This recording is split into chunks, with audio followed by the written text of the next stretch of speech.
Good morning বন্ধুরা। আজকে হলো শনিবার আর সকালবেলা এখন প্রায় 9টা বাজে। একটু আগে ঘুম থেকে উঠলাম, দেখছি বৃষ্টি পড়ছে, ভাবলাম একটু ভিডিও করি।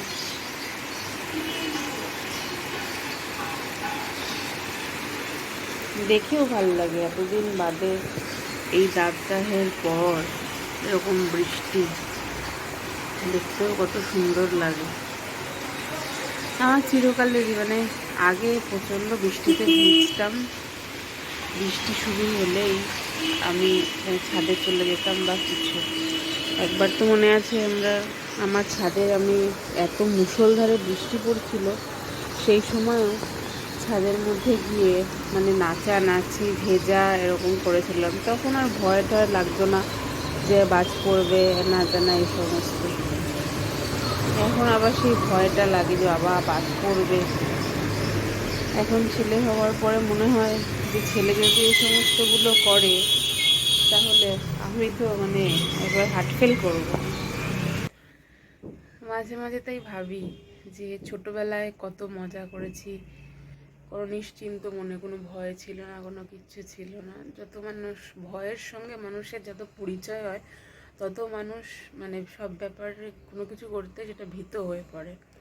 যতদিন না জানতে পারে যে আচ্ছা ভয় জিনিসটা কী, বা ওই ব্যাপারটা মাথায় চলে আসে যে হ্যাঁ আচ্ছা এটা থেকে এটা হতে পারে, ততদিন মানুষ নিশ্চিন্তে যে কোনো কাজ করতে পারে। কিন্তু তারপরেই যখনই মাথায় চলে আসে যে না না বাবা এটা থেকে ওটা, ওটা থেকে সেটা, তখন আর কিছু করতে পারে না। যেমন বাচ্চাদের আর কি, যে ধরো বুঝতে পারে না যে আচ্ছা পড়ে গেলে লাগবে বা কিছু, যতক্ষণ না লাগছে ততক্ষণ পড়ে গেলে লাগবে বা কেটে যেতে পারে, এই সমস্ত ওরা দৌড়াদৌড়ি ঘোরাফেরা হেনা তেনা সব কিছু করে। যেই মুহূর্তে ওইটা কোথাও পড়ে যায় বা লেগে যায় তখনই একটা ভয় ওদের মধ্যে কাজ করে যে আচ্ছা আর করবো, যদি আবার লাগে, যদি লাগে।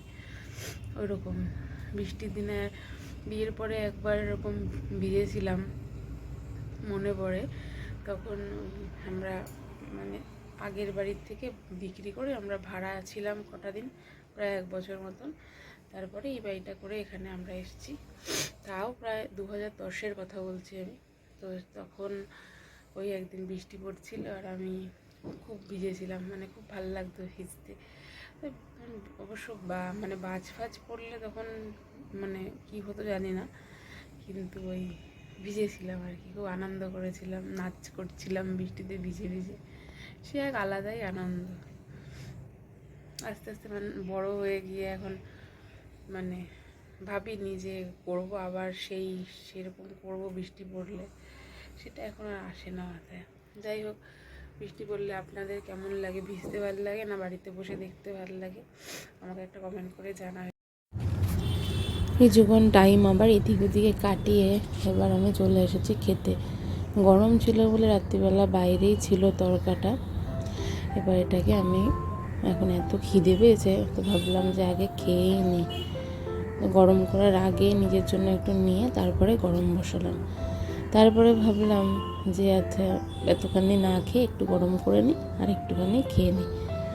তো ওইটুকুনি নিয়ে এবার রুটিটাকে গরম করে নেবো। রুটিও তো আছে, দেখালাম কালকে রুটি করেছি। তো এবার রুটিগুলোকে গরম করে নেব। গরম করার আগেই আমি একটু খেয়ে নিলাম। সত্যি কথা বলতে রাত্রিবেলায় যখন তরকাটা বানিয়েছিলাম তখন আর খাইনি আমি, অনেকটা রাত হয়ে গেছিলো বলে। আর তারপরে এখন সকালবেলায় এত খিদে পেয়েছে তো ভাবলাম যে ঠিক আছে গরম করার আগেই একটু রুটি ছিঁড়ে খেয়ে নিলাম। আর প্রথম রুটিটা গরম করে আমি নিয়ে নিলাম। এদিকে চাও বসিয়ে দিলাম, রুটি গরম করা মোটামুটি হয়ে গেছে। এবার আমি কি করব, রুটিটাকে একটু ধোবো। এই যে একটু গরম করে নিয়ে এবার অল্প তেলের মধ্যে জল দিয়ে এরকম এক একটা করে ধুয়ে নিয়ে এবার ভালো করে ভেজে নেবো। এটাকে তেলে ভাজা রুটি বলে। এরকম করলে ভালো, রুটিগুলো নরমও থাকে আর খেতেও বেশ ভালো লাগে। আপনারা যদি এরকম কেউ করে থাকেন তাহলে আমাকে জানাবেন, যদি না করে থাকেন কখনো তাহলে একবার ট্রাই করে দেখবেন, বেশ ভালো লাগে, নরম থাকে রুটিগুলো। ভেজে আবার একটুখানি নিয়ে নিলাম। ভাজা রুটি আমি খেতে আমার ভালো লাগে না, পার্সোনালি ভালো লাগে না থেকেও বলে কথা, আমি খাই না। যে তেলে ভাজা আবার খাবো। ব্যাস হয়ে গেছে। এইদিকে আমি আবার চায়ের জন্য চা পাতা চিনি সব নামিয়ে রেডি করবো। এমন সময় হাঁচি পায়, আর একটু বেশিক্ষণ হলে বোধহয় ওটাই তাওয়াটাই উল্টে যেত।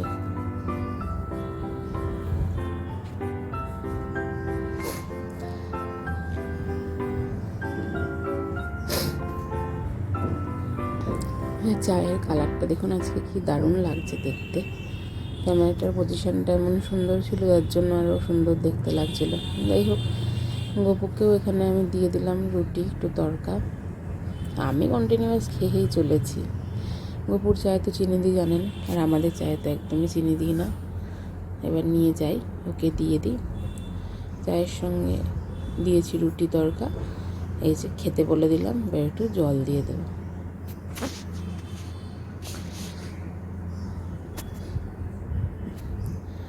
বাইরে একটু ওয়েদারটা দেখতে গেছি যে বৃষ্টি পড়ছে কি না। ও মা, দেখি না, বৃষ্টি থেমে গেছে। আর কি করা যাবে, খেয়েই নি আমি খাবার। আজকে আমার একটু খিদে পেয়ে গেছে, জানি না হয়তো তরকাটা ভালো হয়েছিল বলে আরও খিদেটা বেশি পেয়েছে, তার জন্য খেয়ে নিলাম। কারোর কোনো খাওয়া হয়নি, আমি খেয়ে নিলাম।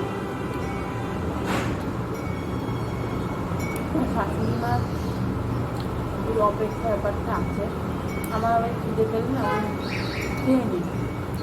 আমার কাছে মনে হয় যে ওয়েট লস করতে গেলে ঠিকঠাক ডায়েট মেনটেন করতে হয়, প্লাস টাইমে টাইমে খাওয়াটা খুব ইম্পর্টেন্ট। তার জন্য আমি সেটা মাথায় রেখে যে বাবা এদিক ওদিক হয়ে গেলে আবার এই বেড়ে যাবে, ওদের জামা কাপড় হবে না, ওটা ভেবেই আমি আরও খেয়ে নিই। যাই হোক, খাওয়া দাওয়াটা কমপ্লিট করি, তারপরে একটুখানি নেচারকে এনজয় করি, চা খাই, সবথেকে বড় কথা। খেয়ে আবার রান্নাবান্নার দিকে লাগতে হবে। বাই। একা একা খাচ্ছিস? খেয়ে নাও, খেয়ে নাও। হ্যাঁ, ওটা তো হয়ে গেছে, ছেড়ে দে। এটা লঙ্কা খাবি? এনে খা, খা, এক কামড় লঙ্কা, এক কামড় স্যান্ডউইচ খা। খা না, খা।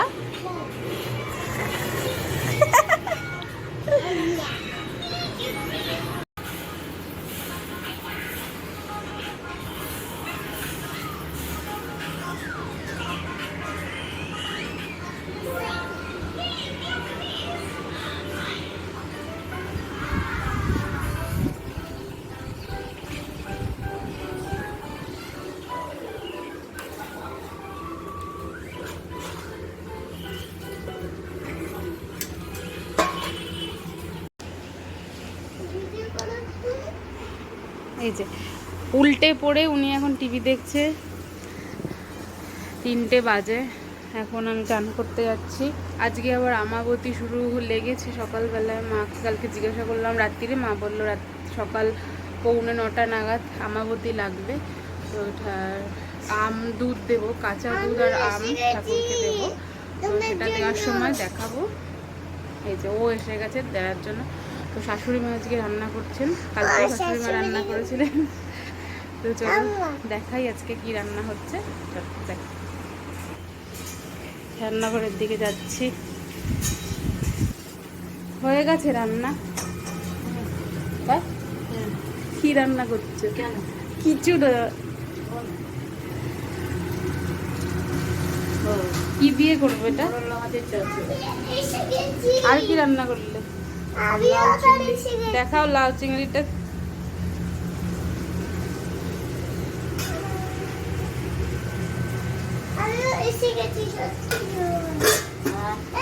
আর কি?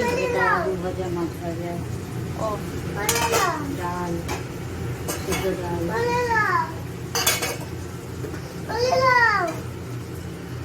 এই যে মোরলা মাছ ভেজে রেখেছে। আর এখানে কি দিয়েছো? বেগুন, আলু, পেঁয়াজ, টমেটো। এবার কি মাছটা দিয়ে জল দিয়ে বেশ হয়ে যাবে? অল্প জল দেবে, জল ছড়িয়ে দেবে।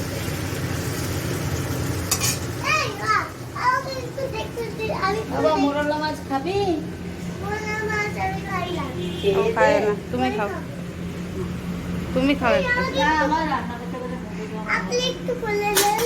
না আপনি কেন কোলে নেবো, আপনাকে কোলে নেবো কেন এখন? আপনি ঘরে যান, দৌড় মার। হ্যাঁ, তো এগুলোই আপাতত রান্না হচ্ছে আজকে। আর আমি যাবো এখন চান করে ঠাকুরটা দিয়ে আসি। ছেলেটা এখন খাবে না, 3টে বাজে, তাও বলছে খাবে না। একটু আগে আম খেয়েছে, তাই খাবেন না উনি। আমি ঠাকুরটা দিয়ে আসি, তারপরে আমি ওকে খাওয়াবো। তো যাই, চট করে চানটা করে এসে ঠাকুরটা দিয়ে নিই। চান করে চলে এসেছি, ঠাকুর ঘরে যাচ্ছি এখন। একটু লিপস্টিক লাগিয়ে নিয়েছি, ও ভালো লাগে লিপস্টিক লাগাতে। এই যে আমাদের ঠাকুর ঘরে যে সিঁড়ি দিয়ে উঠলেই ঠাকুর ঘর। আর দুধ আর ওটাতে আম এনেছে শ্বশুরমশাই, বললামই। এবার একটুখানি ঘটে জল নেবো, আমি দেখাচ্ছি। এই যে চলুন, ঘটে জল নিয়ে তুলসী গাছে জল দেবো আর ঠাকুরের জন্য জল নিয়ে আসবো। ডাইরেক্ট কল থেকেই জল নিয়ে নিই ঠাকুরের জন্য। এই যে ছাদ বাগানটা একটু দেখিয়ে দিই। বগনভিলা গাছে সুন্দর ফুল এসেছে, এই দেখো এখানে দারুণ লাগে। এখানেও কিছু কিছু ফুল রয়েছে, টগর কটা ফুটেছে, বেল গাছে বেশ কয়েকটা ফুল ফুটেছে। এই ফুলগুলো মনে হয় এটাকে কী যেন করে অলকানন্দা না কি বললো, একদম ভুলে গেছি। অ্যালামন্ডা, হ্যাঁ ওই। যাই হোক, কড়িটা রয়েছে, ফুলটা মনে হয় তুলে দিয়ে দিয়েছে, নাকি ফুল আজকে হয়নি, দেখতে হবে। ঠাকুর ঘরে যাই। আর এগুলো তো নিউ অ্যারাইভেল, এগুলো এখনও মানে জায়গা মতন সবাইকে সেট করা হয়নি। সেই গাছ থেকে ফুলগুলো আমি তুলি না। এই যে কাঠ টগর একটা ফুটেছে দেখছি, এখানে সমস্ত প্রতিদিনের ঠাকুরের যে বাসি ফুলগুলো সেগুলো এখানে জমিয়ে তারপরে শ্বশুরমশাই রবিবার করে ফেলে দেয়। এই যে মাধবীলতা, নয়নতারায় এত সুন্দর ফুল ফুটেছে। এই গাছটার নামটা কি আমি না জানি না, কেউ জানলে একটু বলে দেবে। এই ঘন্টা ফুলগুলো আমার এত ভালো লাগে।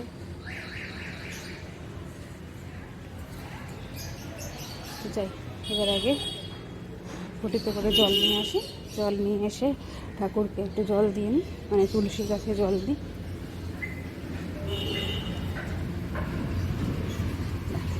কলটা আগে খুলে নিই।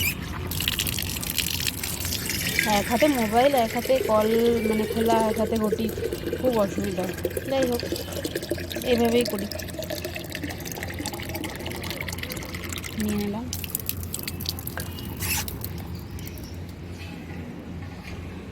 এখানে একটু নীলকণ্ঠ গাছ আছে, সেখানে একটু জল দিলাম। এখানে আরেকটা গাছ, এখানে বেল গাছ, এখানে টগর গাছ, সবাইকে একটু জল দিয়ে নিলাম। এবার এখানে দেবো তুলসী গাছে। তুলসী গাছে দেওয়ার সময় আমি একটা মানে ছোটো মন্ত্র বলি, যেটা আমাকে দিদি শিখিয়েছে, আপনাদের সাথেও শেয়ার করছি। তুলসী তুলসী নারায়ণ, তুমি তুলসী বৃন্দাবন, তোমার মাথায় ঢালি জল, অন্তিমে পদে দিয়স্থল। তুলসী তুলসী নারায়ণ, তুমি তুলসী বৃন্দাবন, তোমার মাথায় ঢালি জল, অন্তিমে পদে দিয়স্থল। তুলসী তুলসী নারায়ণ, তুমি তুলসী বৃন্দাবন, তোমার মাথায় ঢালি জল, অন্তিমে পদে দিয়স্থল। এবার নমস্কারটা করে নিই। ঠাকুরের খাবার জল নিয়ে নিয়েছি, এবার এটা রেখে আসি। এটা রেখে আমি একটু ফুল তুলে নিয়ে আসি। এই যে ঠাকুর ঘর,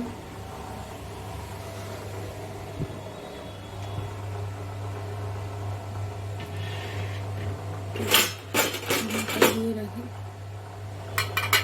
এই যে দুধ আর আমটা, এই জলটা পাওয়া আমার লাগবে না, তাই জন্য আমি একটা কাজ করি, এটাকে এখানে নামিয়ে রাখি, আমটাকে এর মধ্যেই ধুয়ে নিই। এটা ভালো জল।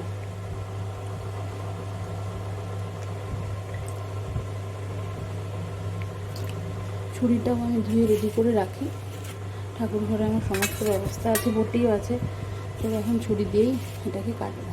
এটাই, এই জলটা ফেলে দিয়ে ফুল, এই যে গাছ থেকে সব ফুলগুলো তুলে নিয়ে এলাম, যেগুলো দেখালাম, ওই জলটা ফেলে দিয়ে আরেকটু জল আনলাম। এই বাটিটায় আমি দুধ আর আমটা দেবো ঠাকুরকে। আর এই যে যেগুলো উল্টানো রয়েছে দেখছেন, এগুলো সব হচ্ছে কালী ঠাকুরের ছবি। এই বড় ছবি দুটো সম্ভব না, ঘরেরগুলোও সম্ভব নয়, তাই জন্য আর দিতে পারিনি। আর এখানে ঠাকুরের কাপড় আছে, ওখান থেকে দেখি বার করে ঢাকা দিয়ে দেবো বড় ছবিগুলো। এই যে ওর বাবা জবা ফুলগুলো তুলে এনে ঠাকুরকে দিয়েছে। যে অ্যালামন্ডাটা বলছিলাম, এই যে একটা, এই একটা, গোপুর কাছে একটা রয়েছে, এই যে গোপুর।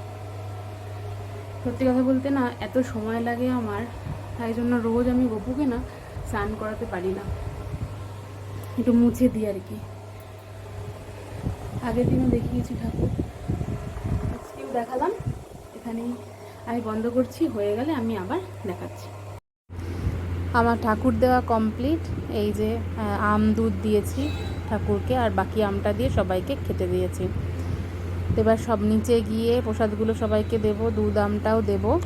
তারপরে এই ভিডিওটা আমি এখানেই এন্ড করলাম। Thank you for watching.